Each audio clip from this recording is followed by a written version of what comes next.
de reflexión. Y así que voy a empezar a presentar en este momento.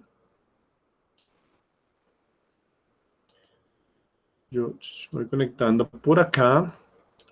Y por favor, ustedes me conectan si ya se ve. Sí, señor, ya se ve. Ya se ve, listo. La Gracias, pantalla. Unicita. Ya se ve en la pantalla lo que estoy proyectando. Sí, señor. Listo. Gracias, Unicita, por ser la que me responde siempre, porque a veces me siento solo. Nunca pasa, siempre con su merced. Gracias, me están pidiendo acceso ya para que yo admitir, sigo admitiendo. Y unirse a la reunión. Listo, entonces ya con la ayuda de nuestro Señor, nos estamos uniendo acá y vamos a... Yo cierro este micrófono acá, un segundito.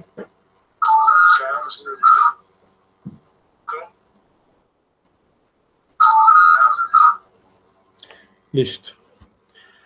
Voy a presentar entonces ya y comenzamos nuestro estudio el día de hoy. Hoy vamos para la quinta lección.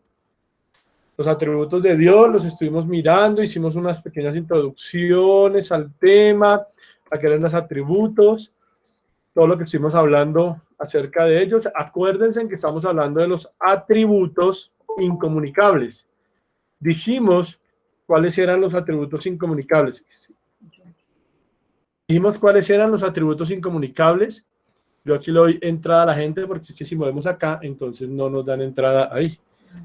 Entonces yo vuelvo acá, me disculpan, no sé si me toca estar dando entrada. Estábamos diciendo cuáles son los atributos incomunicables. Ya explicamos algunos. Luego tuvimos un acercamiento histórico a la Trinidad que nos hizo Felipe, que fue una bendición. Todo lo que Felipe nos estuvo dando y nos estuvo compartiendo. Así que hoy vamos a hablar de tres atributos que son la omnisciencia, que son la omnipresencia y que es la omnipotencia.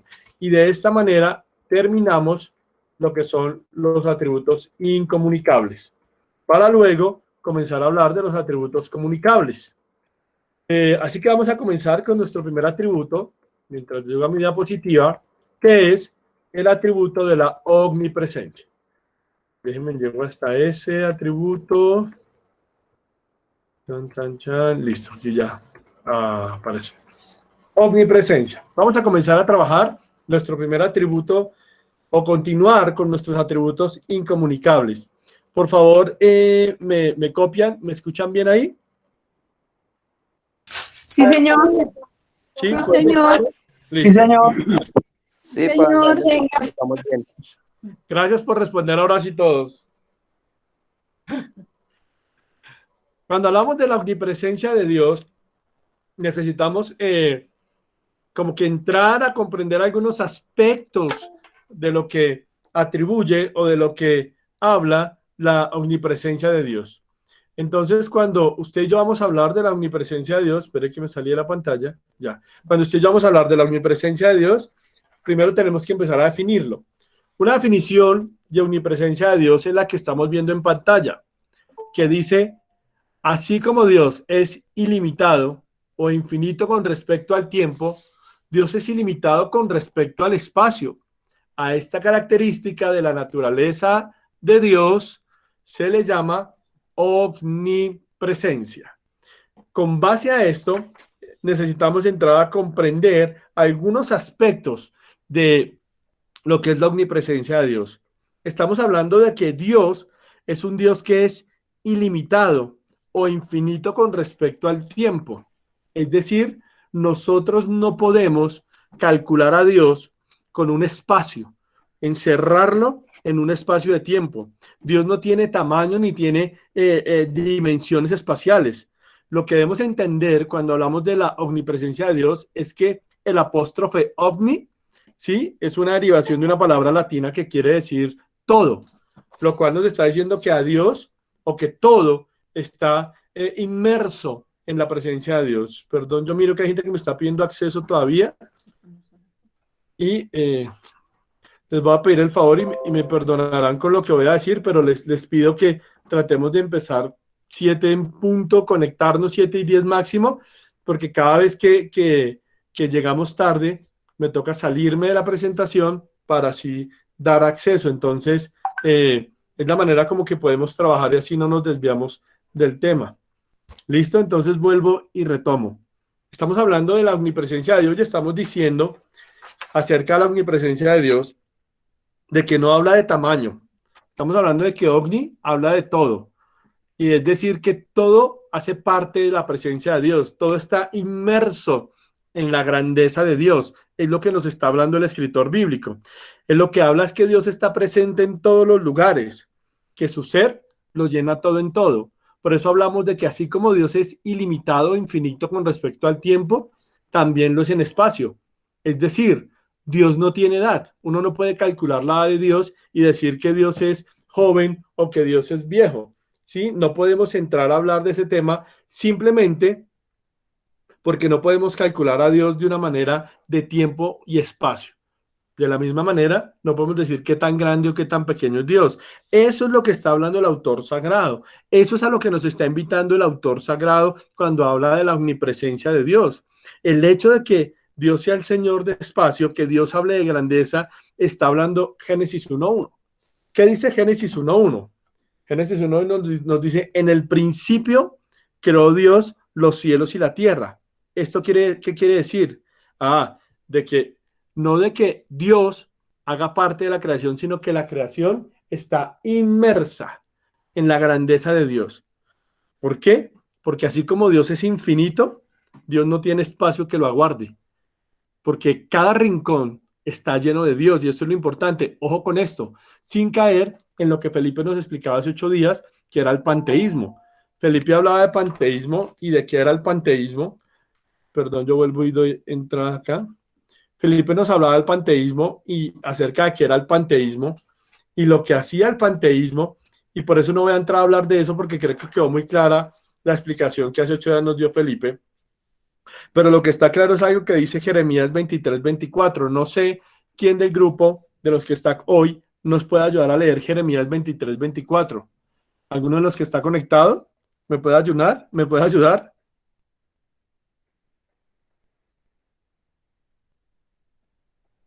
Jeremías 23:24. Yo, ¿Qué pastor, dice? ya.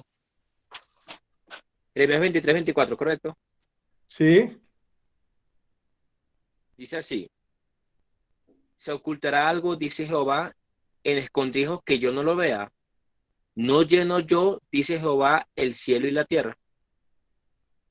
Muchas gracias, Ibra. ¿Qué estamos hablando ahí? Dios lo llena todo en todo. Volvemos a hablar de lo mismo y es el mismo concepto que estamos manejando. Por eso quiero que pasemos a esta otra diapositiva que me parece muy interesante.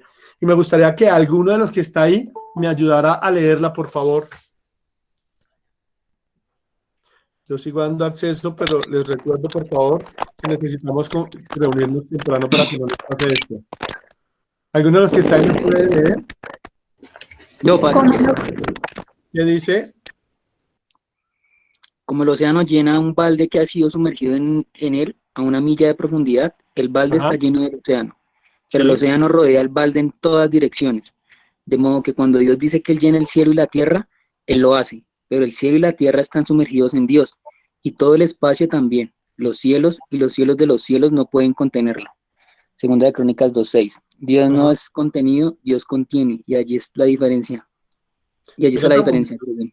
Gracias. Mira tan bonito esto que está diciendo Gruden. Gruden es un teólogo que estamos leyendo últimamente y Gruden lo que dice es que, volvemos al mismo ejemplo, ¿sí? Si uno mete un balde de agua al océano, él no está diciendo que el balde de agua contiene el océano, ¿sí? Gruden lo que está diciendo es que todo el océano contiene el balde de agua, porque él no puede sostener o llenar con un balde de agua lo que es el océano. El océano rodea el balde. Por eso es que todo está rodeado de la gloria y de la presencia de Dios. Y eso es lo hermoso, saber que tenemos un Dios que está en todo lugar, que se presenta en todo momento. Así que eso nos debe llevar a nosotros a que reflexionemos en algo. Hechos 17:28, quiero leérselo, dice lo siguiente. Hechos 17:28. Hechos, capítulo 17, versículo 28 dice, porque en él vivimos y nos movemos y somos, como algunos de vuestros propios poetas también han dicho, porque linaje suyo somos. Pero lo interesante está, en él vivimos, en él nos movemos y en él somos. Todo el tiempo, todo lo que es tiempo y espacio, está condensado en quién es Dios. Todo lo que es tiempo y espacio está condensado en quién es Dios. Ay, perdón, yo sigo dando aquí entrada y les comento, por favor, vuelvo y boto la cuñita para los que están llegando hasta ahora.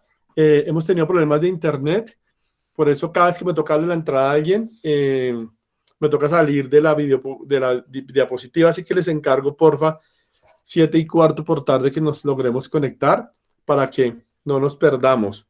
Yo sigo entonces. Hablamos entonces de eso, de todo el tema de la inmensidad de Dios. Esto nos tiene que llevar a entender un principio que es el siguiente. Inmensidad versus omnipresencia. Usted ha escuchado el concepto de inmensidad. Y hay un autor que dice que la inmensidad de Dios comporta el hecho de que Dios trasciende todo espacio y no puede ser cortado por ningún lugar. Eso es inmensidad. ¿Qué es omnipresencia? Ya le digo por qué se los estoy relacionando. Omnipresencia habla de qué? Comporta el concepto de que Dios está necesariamente en todo lugar desde el mismo momento que este lugar existe. Hay algunas posturas teológicas que nos dicen de que Dios, hay unas posturas teológicas que nos dicen que Dios nos creó, que Dios nos hizo, que nosotros somos creación de Dios, pero que Dios se fue. Como Dios se fue, Dios ya no está interactuando con su creación. ¿Por qué? Porque el Dios soberano está arriba y no puede volver a estar con su creación. Por eso es que algunas corrientes como el gnosticismo del primer siglo y algunas corrientes modernas gnósticas dicen que Dios lo que hace es emanar hasta algo que se llama un demiurgo, y que ese demiurgo o esas emanaciones son lo más malo de Dios, que vendría a ser la manifestación de la carne que el ser humano tiene. En Dios no funciona de esa manera, por eso le hablo a usted de esos dos términos que veo ahí, que son inmensidad y son omnipresencia. ¿Por qué? Cuando hablamos de la inmensidad, estamos hablando de que Dios trasciende, es decir, el espacio. Dios está allí, habita en su gloria. Pero cuando estamos hablando de inmanencia, es que Dios desde su grandeza ha descendido para relacionarse con el hombre. Por eso hablamos de un Dios que trasciende, pero también que emana. Su inmanencia, está su esencia, está en medio nuestro. Eso es la grandeza que tenemos de Dios y la manera como podemos manejar con Dios. Por eso es importantísimo que usted maneje estos conceptos. Inmensidad y omnipresencia. Porque en la inmensidad de Dios hablamos de ¿qué? De que Él trasciende. Y me gustaría que alguno de los que está ahí, por favor, me colabore con el Salmo número 137.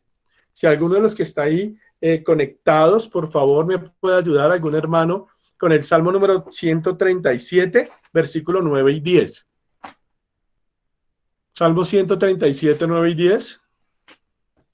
De a uno, de los 41 que hay, si me quieren colaborar, gracias. 137. ¿Salmo qué? Ya lo encontramos. 137, 9, 10. ¿Qué dice mi Dani? Amén. Ya está. Ahora el 137 me aparece hasta el 9. Sí, Ay, a sí. nosotros también, Perdón. obviamente. Entonces, 139. 139, 9 y 10. No, mentiras. No, pero ya les digo cuál es. ¿Qué pasaste? Sí, pero... Ay, espérenme que la anoté mal, ya les digo cuál es. Ya, 139, 7 y 8 y 9. ¿Listo? Ahora sí. 139. ¿A dónde me iré de tu espíritu y a dónde huiré de tu presencia? Si subiera a los cielos, allí estás tú, y si en el Seol... Espera. Leámoslo haciendo las pausas otra vez, porfa. Ok. ¿A dónde me iré de tu espíritu Ajá, sigue. y a dónde huiré de tu presencia? Sigue. Si Si subiera a los cielos, allí estás tú. Está en los cielos. ¿Qué más dice? Y si en el Seol hiciera mi estrado, allí tú estás. Que se supone que el Seol es lo opuesto al cielo, ¿no? Algunas culturas piensan que el Seol está bien abajo, en el centro de la tierra, y el cielo está. El autor está haciendo un contraste en que Dios ha llenado todo. Por eso estamos hablando de la trascendencia, ¿no? Sigue, por favor. Ok, versículo 9. Si tomara las alas del alba y si habitara en el extremo del mar, Ujú. aún allí me guiará tu mano. Se y me supone que el asirá- mar es infinito, ¿no? Pero le está poniendo un extremo, un límite al mar, al mar. O sea, si llegara a la grandeza del mar, allí va a encontrar a Dios. Sigue, porfa. Aún allí me guiará tu mano y me asirá tu diestra. ¿Sigo? Sí, ¿en cuál vas? En el versículo 10. Sí, sigue. Versículo 11. Si dijera, ciertamente las tinieblas me encubrirán, aún la noche resplandecerá alrededor de mí. Gracias, Danielita. O sea que es un claro ejemplo de lo que estábamos hablando de trascendencia. Y sigue, por favor, con Salmo 16:11 para mirar un poquito el tema de la inmanencia. 16:11. Sí, Ok, un momento.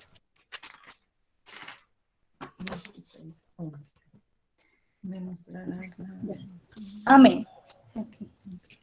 Me mostrarás la senda de la vida, en tu presencia hay plenitud de gozo, delicias a tu diestra para siempre. la senda de la vida. ¿Por qué Dios nos va a mostrar la senda de la vida? Por su acompañamiento.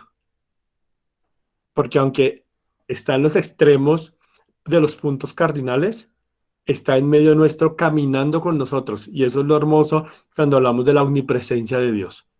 Sí, para que tengamos eso, por favor, muy, muy, muy en claro cuando hablamos de la omnipresencia. Quiero finalizar el tema de la omnipresencia de Dios leyendo algo de este teólogo que me parece muy bonito y quiero que lo tengamos presente.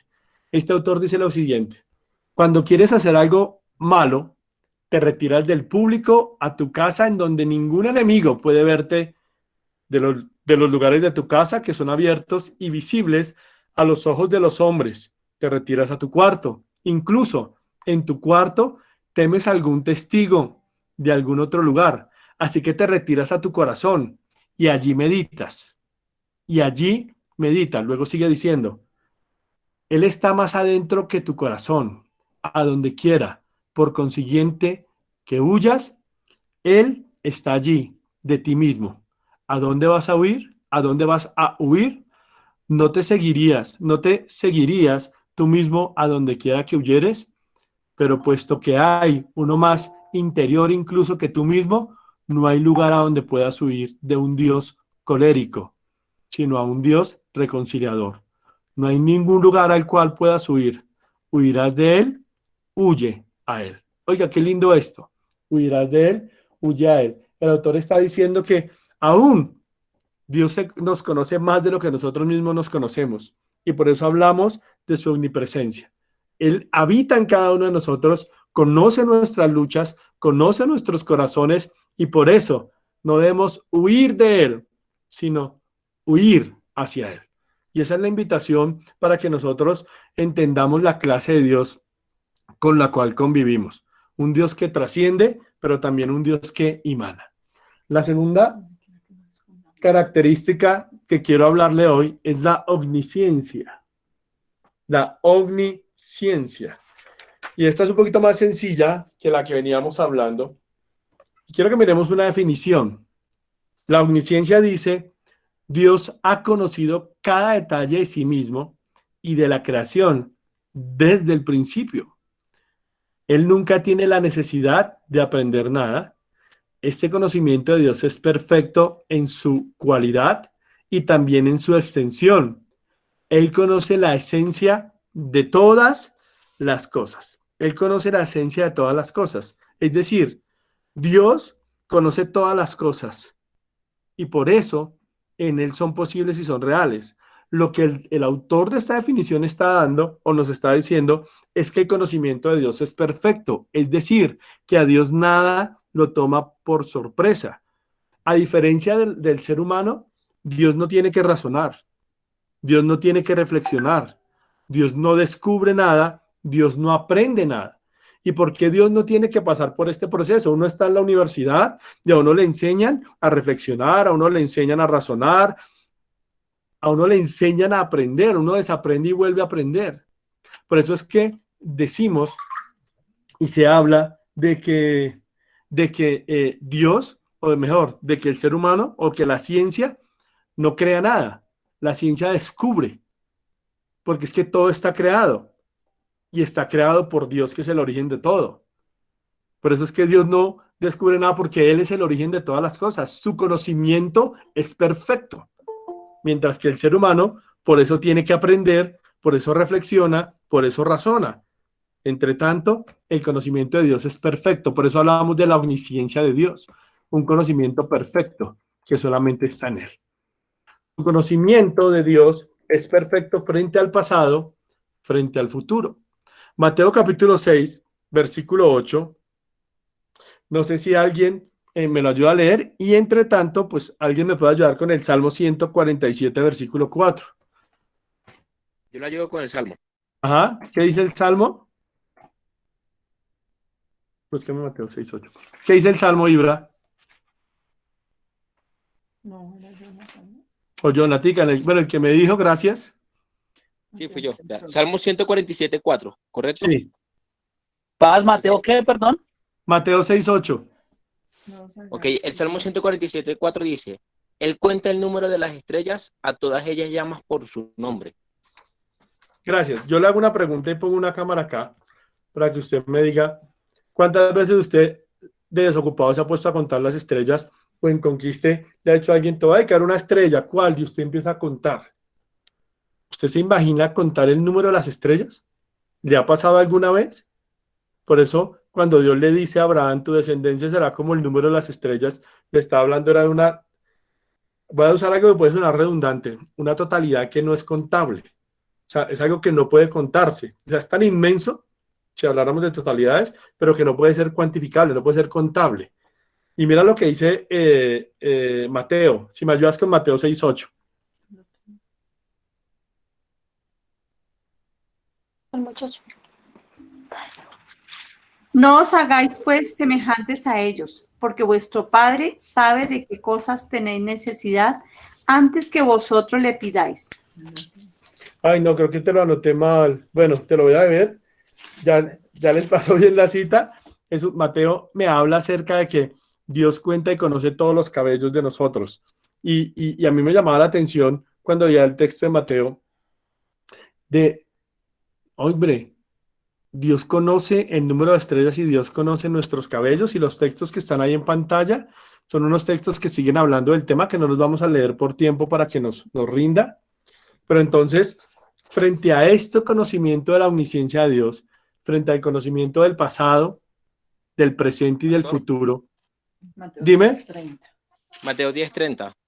Ay, gracias. Yo no sé por qué anoté 6:8. Mateo 10:30, ¿me lo lees? Pues aún vuestros cabellos están todos contados. Gracias. Es obviamente el autor no está diciendo, cuando usted lee el contexto, está hablando del conocimiento que Dios tiene.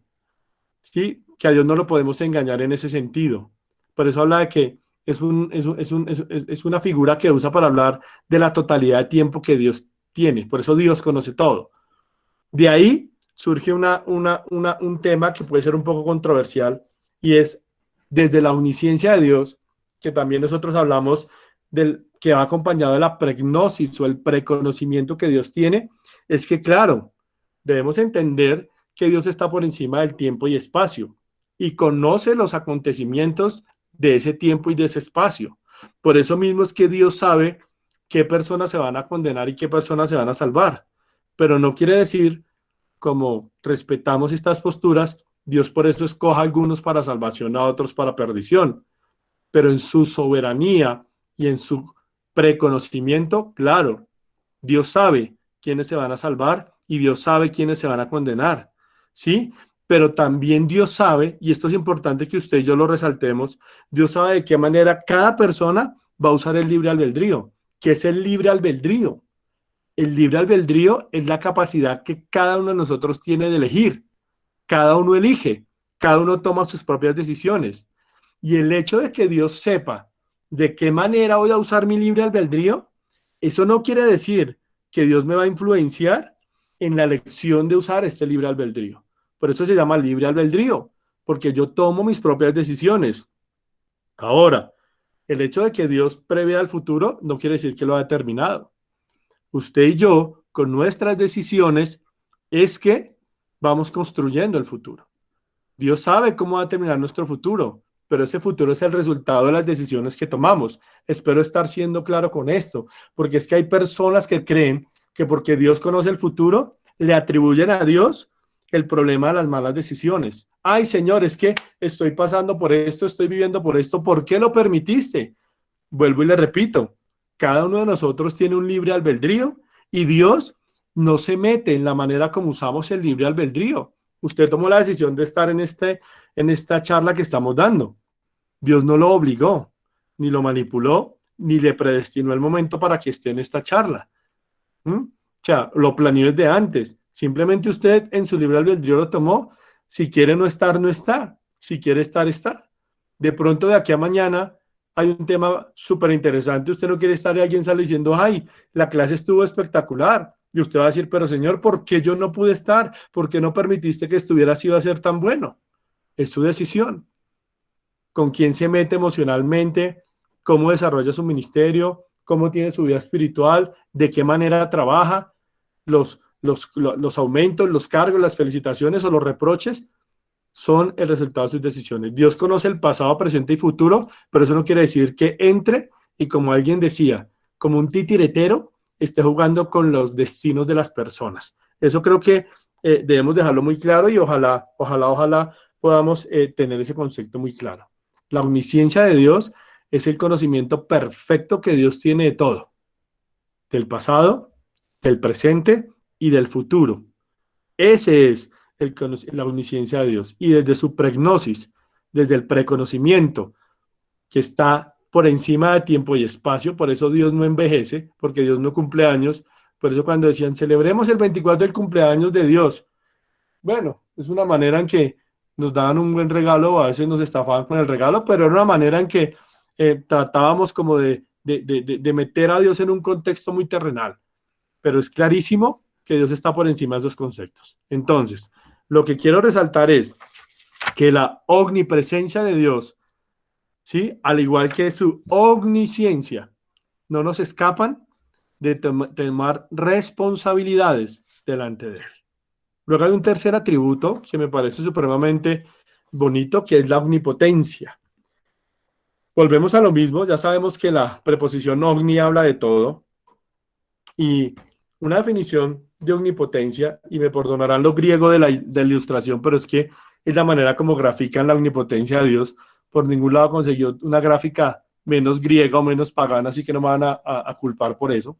Pero la omnipotencia de Dios, y me gusta mucho esta definición, dice, es el poder de Dios que no está limitado de ningún modo. Dios potencialmente puede hacer todo lo que quiera. Dios potencialmente puede hacer todo lo que quiera y por lo tanto hace todo lo que se ha propuesto hacer.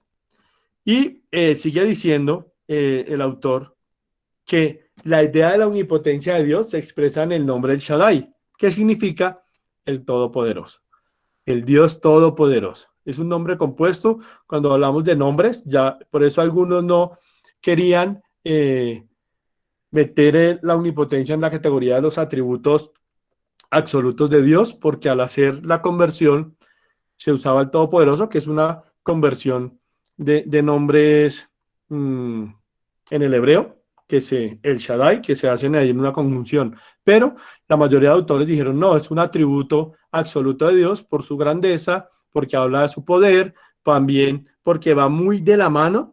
Cuando hablamos de la omnipotencia de Dios, va muy de la mano de la soberanía de Dios. Y más adelante miraremos por qué va muy de la mano de la soberanía de Dios. Pero yo quiero que leamos el Salmo número 115, versículo 3. Voy a leer el Salmo número 115, en el versículo número 3.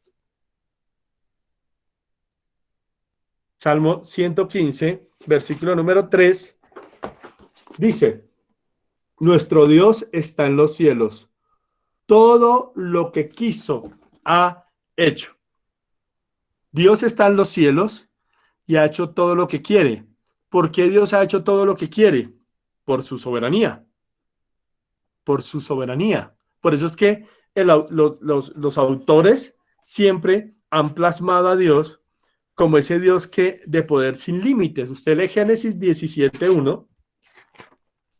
No sé si alguien me puede leer Génesis 17:1. Es más fácil porque es el primer libro de la Biblia. No tienen que ir a ninguna concordancia.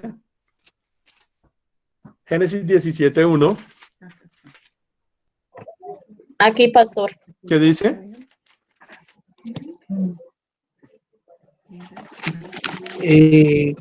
Cuando Abraham tenía 99 años, Dios se le apareció y le dijo: yo soy el Dios Todopoderoso, obedéceme siempre y pórtate con honradez. Yo soy el Dios Todopoderoso. Yo soy el Dios Todopoderoso. Ahora, el autor sagrado nos está graficando a un Dios que hace, y si conocemos la historia de Abraham, de su esposa, de que había cesado la costumbre de las mujeres, el autor estaba mostrando que era un Dios que en su soberanía y en su voluntad manifestaba su poder, su gran poder, como él quería. Por eso es interesante el pasaje. Uno lee Génesis 18:14, que es un capítulo más adelante, y mire lo que dice. Génesis 18:14 dice, quiero leérselo: ¿hay para Dios alguna cosa difícil? Algunas traducciones lo dicen como imposible. Y Jeremías 32:27, para los que están tomando nota, dice, para ti no hay nada imposible. Entonces, esos textos que estamos viendo en la Escritura son pasajes que nos hablan de la manera como Dios manifiesta su poder. Pero entonces resulta que usted alguna vez va a escuchar hablar de algo que son algunas cosas que Dios no puede hacer. Y esto que Dios no puede hacer se entiende desde su soberanía. Y ya lo voy a explicar qué. Cuando decimos algunas cosas que Dios no puede hacer, no estamos diciendo que sean limitaciones frente a su poder. Cuando las empecemos a desarrollar, creo que usted de pronto va a poder entenderme. Cuando hablamos de algunas cosas que Dios no puede hacer, de lo que estamos hablando es de que Dios tiene libertad, y espero que este concepto quede claro. Dios tiene libertad para hacer todo lo que Él quiera, pero todo lo que Él quiera desde que esté acorde con su carácter o con su naturaleza. Por eso cuando hablamos o cuando definimos a un Dios de omnipotencia, estamos hablando en esos términos de la capacidad de Dios para hacer todo desde su santa voluntad, soberanía de Dios. Dios es soberano, actúa como quiere, se desarrolla como quiere. Por eso es importante que entendamos este atributo de la omnipotencia de Dios desde la visión de la soberanía de Dios. Eso es importante que lo tengamos, porque Dios todo lo hace desde la omnipotencia, siempre y cuando acuerdo a su carácter o a su naturaleza. Por eso es que entramos a hablar de algunas cosas que Dios no puede hacer. Usted me dirá, pero ¿cómo así? Algunas cosas que Dios no puede hacer. Sí, claro. ¿Qué es lo primero que Dios no puede hacer? Dios no puede mentir. ¿Y por qué Dios no puede mentir?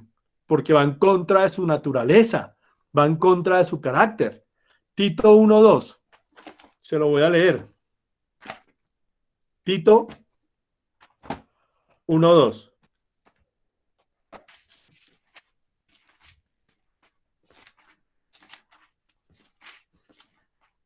Perdonarán que me demore, pero es que Tito 1:2. Tradicional.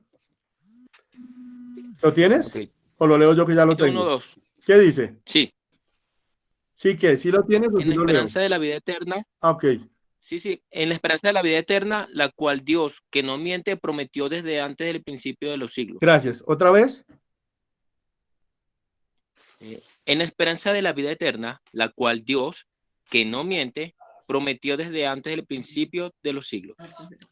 ¿Sabes qué? Literalmente los estudiosos llaman a el Dios que no miente o el Dios que jamás miente. Y eso va muy de la mano con lo que dice Hebreos, capítulo 6. Ya, espérame. Hebreos capítulo 6, versículo 18. Se los quiero leer acerca de esto. Aquí lo tengo para Hebreos 6, 18. Mira lo que dice. Dice, para que por dos cosas inmutables en las cuales es imposible que Dios mienta. Está hablando de un pacto que Dios ha hecho y dice, es imposible que Dios mienta. Entonces, cuando hablamos de las cosas que Dios no puede hacer, no es que le queden grandes, es que van en contra de su carácter o de su naturaleza. Obviamente la primera de esas es que Dios no miente. Yo no puse ahí la cita de Hebreos, si quieren tomar nota, eso está en Hebreos 6, 18. Segunda limitación, Dios no puede negarse a él mismo. O sea, Dios no puede negarse a él mismo. Segunda Timoteo 2, 13. Mire lo que dice. Segunda Timoteo 2, 13.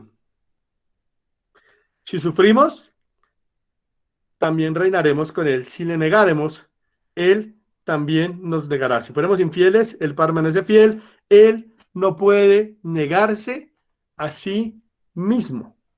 Entonces, es algo que Dios no puede hacer. ¿Por qué? Porque es que su naturaleza es una naturaleza creadora, es una naturaleza de eternidad, no tiene limitación, ¿sí? De preexistencia. Por eso hay algo que Dios no puede hacer. Claro, Dios no se niega a sí mismo. Por eso Él es el único autor de la salvación. Otra cosa que Dios no Paz, puede hacer. Dime. en este punto va, digamos que también acorde, o es como lo mismo en cuando decimos que Dios no puede hacer nada contrario a su palabra, o sea, es como lo mismo.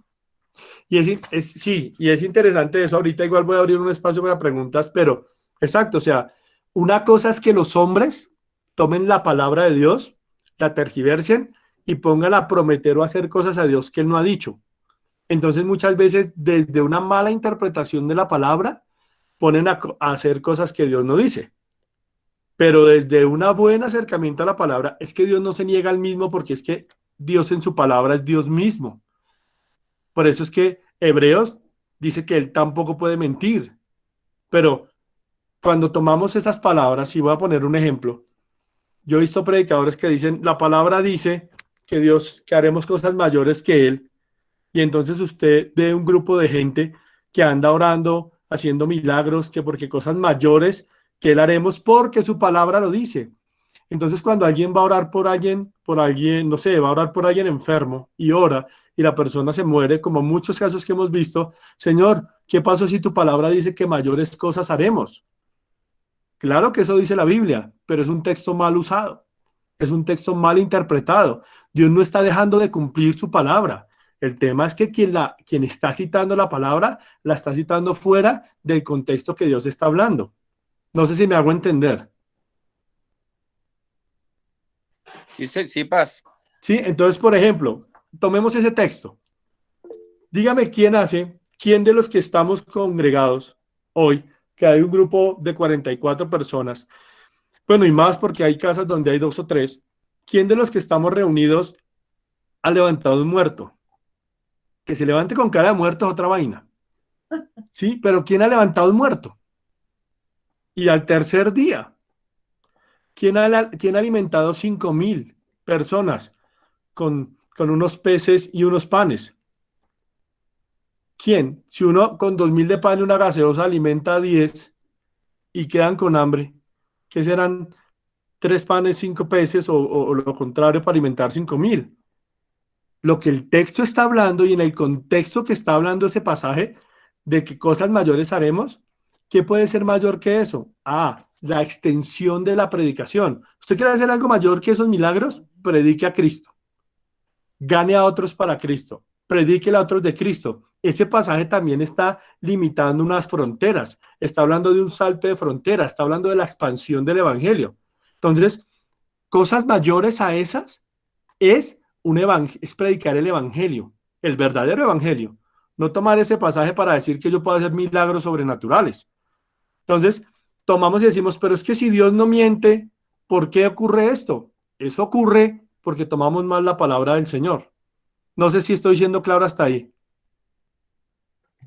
Sí, señor. Bueno, Señor. pero no me regañe. Sí, señor. Que la única que me grita es mi señora. Gracias, mi Angélica. Tercero, Dios no puede pecar y Dios no tienta a nadie. Santiago, capítulo 1, versículo del 1 al 3. Se lo voy a leer. Santiago, capítulo 1.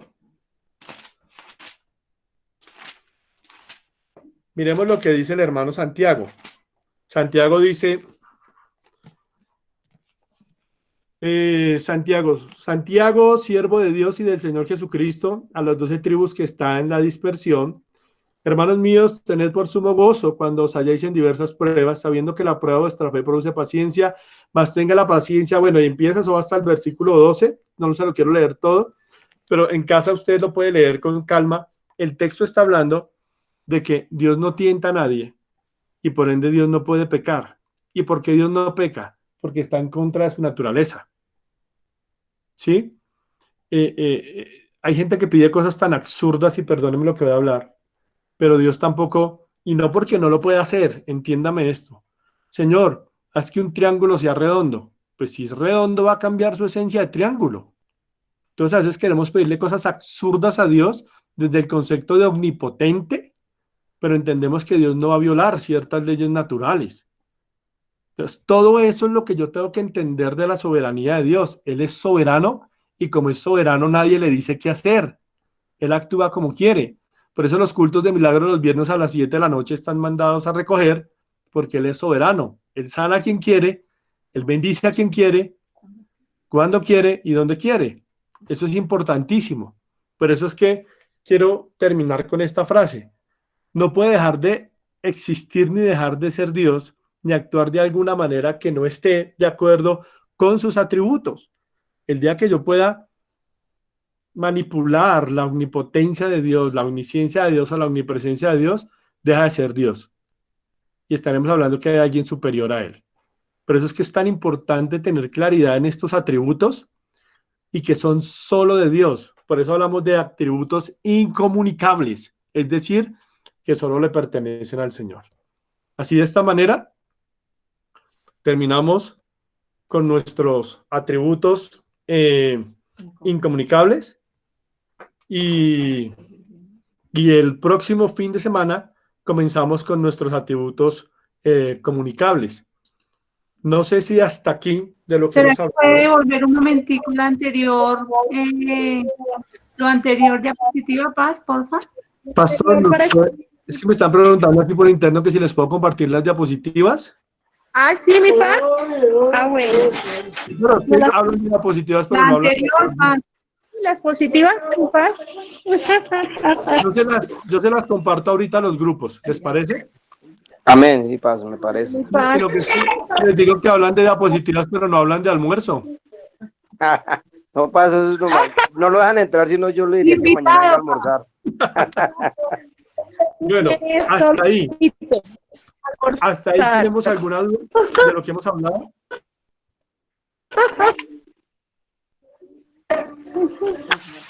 ¿Hasta ahí tenemos alguna pregunta? No, Paz. ¿O todo bien? Creo que hay algunos micrófonos abiertos. No, ya todo está cerrado. Listo. Hasta ahí de lo que hemos hablado, ¿tenemos alguna pregunta? Paz, es que yo no entendí, o sea, cuando uno de todas maneras fuimos pecadores, pero si buscamos de Dios y nos arrepentimos, es que quedé impactada con lo que su merced dijo, que ya Dios sabe quién se salva y quién no. Sí, es que es un tema complicado, y es un tema complicado porque hay algo que se llama la soberanía de Dios.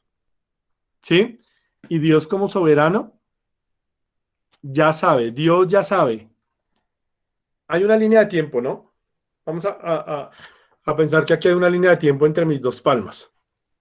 Eso es, no sé, el tiempo de la humanidad, 2000 años, 6000 años, una línea de tiempo. Yo tengo que comprender que Dios está fuera de este rango. Dios está fuera de esta línea de tiempo. Dios no está en esta línea de tiempo. Entonces, voy a tomarlo de esta manera. Esta es la línea de tiempo de la Tierra, de la humanidad, ¿sí? Pero Dios está por encima de esa línea de tiempo. Entonces, Dios ya conoce cómo va a terminar la historia de la humanidad. Y Dios, en su omnisciencia, Dios ya sabe qué personas van a ser salvas y qué personas van a condenarse. No porque Dios las condene, sino porque desde el libre albedrío, cada cual toma su elección y no puede culpar a Dios por la elección que tome. Es su elección, pero Dios desde su pregnosis, su preconocimiento, ya sabe cómo va a terminar esto. No sé si me hago entender, Sunicita. Sí, señor, gracias. Entonces eso es importante que lo tengamos en claro. Obviamente hay otras posturas teológicas frente al tema, las cuales son muy respetables y también tienen muchos argumentos, pero nosotros enseñamos desde esta postura. ¿Listo? No sé si tienen alguna otra duda.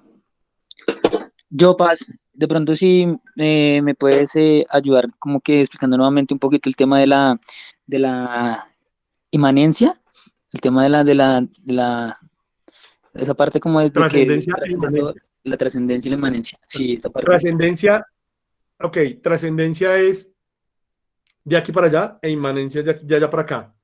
Lo que estamos diciendo es que el mismo Dios que trasciende lo eterno, que está en el universo, ¿sí? Está relacionado con el hombre. Hay unas posturas, y si mi memoria no me falla, es